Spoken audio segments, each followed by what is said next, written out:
भाई लोग क्या हाल। मंदिर का प्रसाद हो, त्योहारों की मिठाई हो या सुबह सुबह की कड़क चाय, भाई शक्कर अगर थोड़ी भी कम ज्यादा हो जाए तो गुरु मजा नहीं आता। कई लोगों के दिमाग में ये कंकड़ भी कभी न कभी खनखनाता है कि शुगर आखिर बनती कैसे होगी। क्या इसमें चमक लाने के लिए जानवरों की हड्डियों का यूज किया जाता होगा?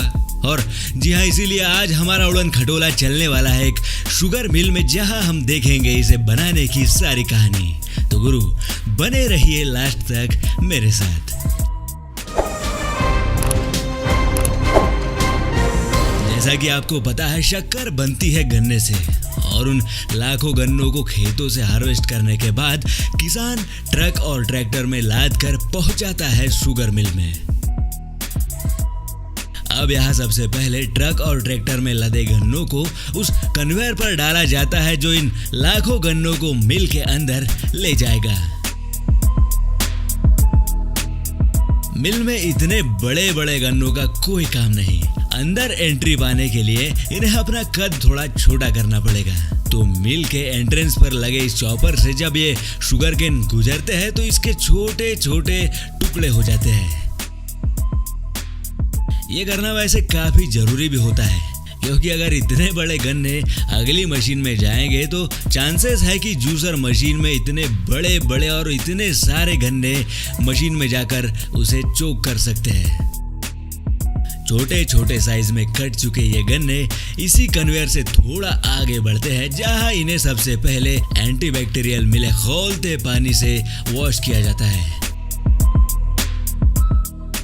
और चकाचक नहला धुलाने के बाद इन्हें एक बड़ी सी श्रेडर मशीन में डाला जाएगा, जिसमें लगे पावरफुल रोलर्स इनका कचूमर बना के इन गन्नों से सारा रस निकाल लेते हैं।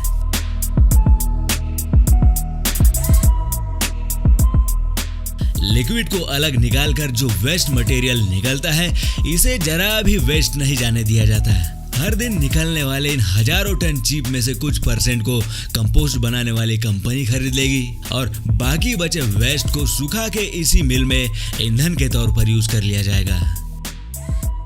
हर मिनट निकल रहे इस सैकड़ों लीटर रस को आगे की प्रोसेसिंग के लिए भेजने से पहले जरूरी होता है लैब टेस्ट से गुजरना, क्योंकि अगर गलती से भी इसमें कुछ पॉइजनस चीज मिल जाए तो ये लाखों कंज्यूमर्स की जान से एक प्रकार से खिलवाड़ हो जाएगा। अगर ऐसा कुछ लैब टेस्ट में समझ में आए तो इस लॉट में चाहे कितना ही रस निकला हो, सारा नष्ट कर दिया जाएगा। और अगर सब कुछ ठीक ठाक रहे, स्टैंडर्ड पर खरा उतरे, तो इस बड़े से बॉयलर टैंक में इस लिक्विड को बॉईल किया जाएगा, तब तक जब तक कि शुगर बनाने में यूज किया जाने वाला लिक्विड ऊपर और सॉलिड इम्प्यूरिटीज नीचे तली में ना बैठ जाए।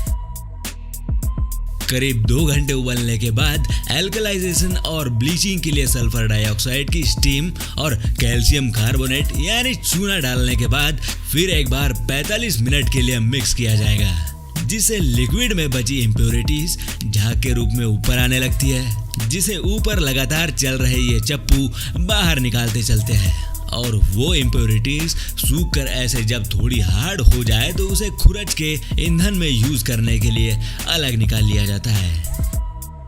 इस लिक्विड को अब एक बड़े से एवेपोरेशन टैंक में सप्लाई किया जाता है, जहां एक बार फिर बॉईल करने के बाद लिक्विड एवेपोरेट होकर ऊपर जमा हो जाता है और नीचे बच जाती है शुगर सिरप, जिसे शक्कर का आकार और कलर देने के लिए सुक्रोज डाल के बहुत तेजी से मिक्स किया जाएगा।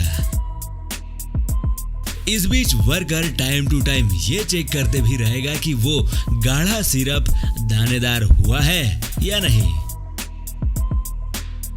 देखिए, लगातार तेजी से मिक्स होते होते वो काला लिक्विड कैसे व्हाइट कलर के क्रिस्टल्स में कन्वर्ट हो रहा है।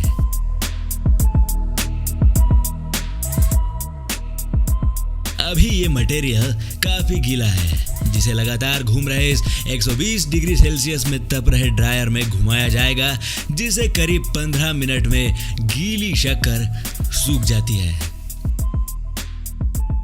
अभी अगली स्टेप की ओर बढ़े तो हम देखेंगे इस लॉट में बनी सारी शक्कर को सॉर्ट किया जाएगा, यानी अलग अलग छलनियों से होकर गुजारा जाएगा, जिसे 3 टाइप की शक्कर जमा की जाएगी, एक S, दूसरा साइज M और तीसरा L। आपकी इंफॉर्मेशन के लिए बता दूं, करीब 1 क्विंटल यानी 100 किलो गन्ने से सिर्फ 11 से 13 किलो शक्कर निकल पाती है। और रही बात जानवरों की हड्डियां मिलाने की, तो जी हाँ, ये बात बिल्कुल सही है। शक्कर को व्हाइट और चमकदार बनाने के लिए एनिमल बोन्स का चारकोल यूज किया जाता था, लेकिन इंडिया में अब ये बैन है। अब यहाँ ब्लीचिंग के लिए सल्फर डाइऑक्साइड और चूना ही यूज किया जाता है। खैर, बढ़ते हैं आगे। शक्कर हो चुकी है तैयार, जिसे अब इन बड़े बड़े बैग्स में बड़ी बड़ी बोरियों में डिमांड के अकॉर्डिंग वजन में पैक किया जाएगा। तो गुरु, ये थी शक्कर की कहानी। अगर ठीक ठाक लगी हो तो एक हाथ लाइक ठोक देना। तो चलते हैं, मिलेंगे ऐसे ही किसी दूसरे वीडियो में। तब तक के लिए बाय।